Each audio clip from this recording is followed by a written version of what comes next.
साथियों नमस्कार, मेरा नाम है अनुभव। आप देख रहे हैं इंडस न्यूज टीवी। आइए नजर डालते हैं देश की कुछ खास खबरों पर। झारखंड के मुख्यमंत्री हेमंत सोरेन के निजी सलाहकार सुनील श्रीवास्तव और उनसे जुड़े लोगों के खिलाफ आयकर विभाग ने कड़ी कार्रवाई की है। जानकारी के अनुसार आयकर विभाग ने सुनील श्रीवास्तव, उनके परिवार के सदस्यों और उनसे जुड़े कुल 16-17 जगहों पर छापेमारी की है। जानकारी के अनुसार रांची में 7 और जमशेदपुर में 9 जगहों पर छापेमारी चल रही है। इसमें जमशेदपुर के अंजानिया इस्पात समेत अन्य ठिकाने भी शामिल हैं। इसको लेकर अधिक जानकारी सामने आना अभी बाकी है। जानकारी के अनुसार टैक्स में गड़बड़ी को लेकर आयकर विभाग ने ये छापेमारी की है। आईटी को जानकारी मिली थी सुनील श्रीवास्तव ने टैक्स में कुछ गड़बड़ी की है। इसके बाद विभाग ने ये कार्रवाई की है। इससे पहले 26 अक्टूबर को आयकर विभाग ने विधानसभा चुनाव के दौरान हवाला के माध्यम से धन के लेन देन की सूचना के आधार पर रांची, जमशेदपुर, गिरिडीह और कोलकाता में छापेमारी की थी। इस दौरान आयकर विभाग ने हवाला कारोबारियों के ठिकानों से 150 करोड़ रुपए की बेनामी संपत्ति और निवेश से संबंधित दस्तावेज जब्त किए थे।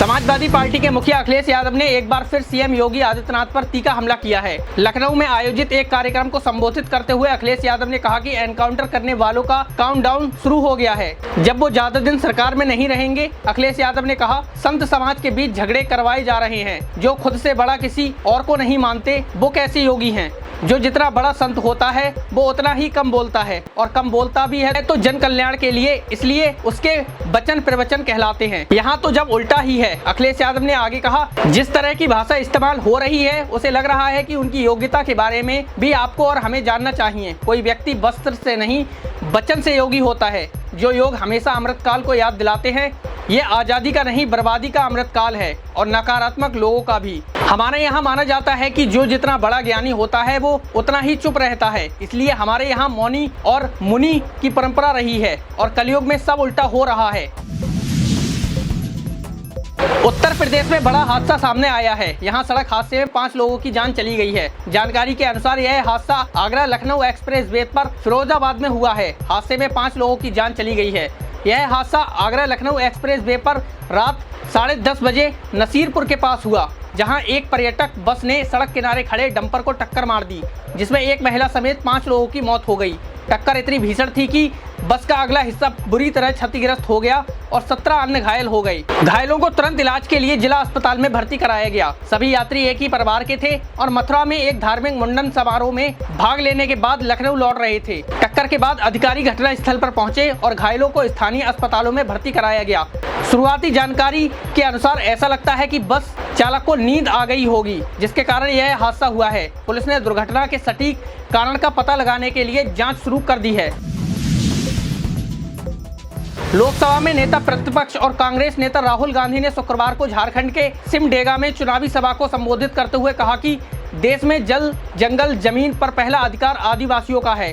भारतीय जनता पार्टी आदिवासी को वनवासी बताकर उनसे यह अधिकार छीनना चाहती है। हमारा संकल्प है कि हम यह नहीं होने देंगे। झारखंड में चुनाव के ऐलान के बाद अपनी पहली जनसभा में राहुल गांधी ने भारतीय संविधान की पुस्तक दिखाते हुए कहा कि भाजपा इसे खत्म करना चाहती है। इस किताब में भगवान बिरसा मुंडा, बाबा साहेब अम्बेडकर, ज्योतिबा फूले और महात्मा गांधी की सोच है। यह किताब दलित, आदिवासी, पिछड़े, किसान, मजदूरों की रक्षा करता है। नरेंद्र मोदी चाहते हैं कि इसे खत्म कर दिया जाए, उनकी सोच को खत्म कर दिया जाए। कांग्रेस नेता ने देश के टॉप ब्यूरोक्रेसी में आदिवासी अफसरों की अत्यंत कम भागीदारी का सवाल उठाया। उन्होंने कहा कि आदिवासियों की देश में कुल आबादी 8% है, लेकिन उन्हें 100 रुपए में 10 पैसे भी खर्च करने का अधिकार नहीं है। देश के कुल बजट का जो खर्च होता है उसका निर्णय सिर्फ 90 अफसर मिलकर लेते हैं। इनमें मात्र 1 आदिवासी, 3 दलित और 3 पिछड़े वर्ग हैं। इन अफसरों के पास मात्र 6 रुपए 10 पैसे खर्च करने का अधिकार है। हम चाहते हैं कि पैसा कहां और कैसे खर्च होगा, यह निर्णय लेने का अधिकार 90% आबादी वाले आदिवासी, दलित, पिछड़ों और अल्पसंख्यकों को मिले। राहुल गांधी ने कहा कि मैंने संसद में इसलिए जातीय जनगणना की बात उठाई है, इससे यह तस्वीर सामने आ जाएगी कि किस संस्था में किस समुदाय और जाति की कितनी भागीदारी है। इस पर वे लोग कहते हैं कि राहुल गांधी देश को बांटने की कोशिश कर रहे हैं। नेता प्रतिपक्ष ने भाजपा पर हमला बोलते हुए कहा कि इनका काम भाई से भाई को धर्म से और भाषा को भाषा से लड़ाना है। ये हर जगह लोगों को बांटने की बात करते हैं और हम नफरत के बाजार में मोहब्बत की दुकान खोलना चाहते हैं।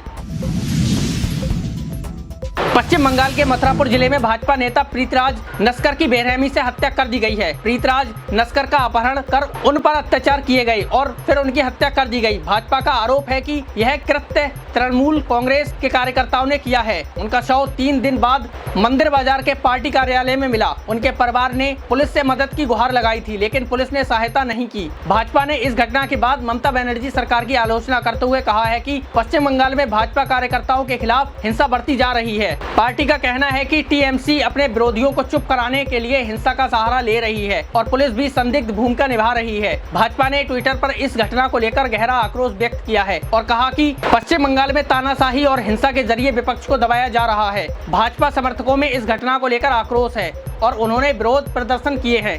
साथियों, हमारा ये बुलेटिन आपको कैसा लगा, आप हमें कमेंट कर जरूर बताइए। वीडियो अगर फेसबुक पर देख रहे हो तो ज़्यादा से ज़्यादा कमेंट करें, शेयर करें। यदि वीडियो यूट्यूब पर देख रहे हो तो हमारे चैनल को सब्सक्राइब जरूर कर ले। नमस्कार, धन्यवाद।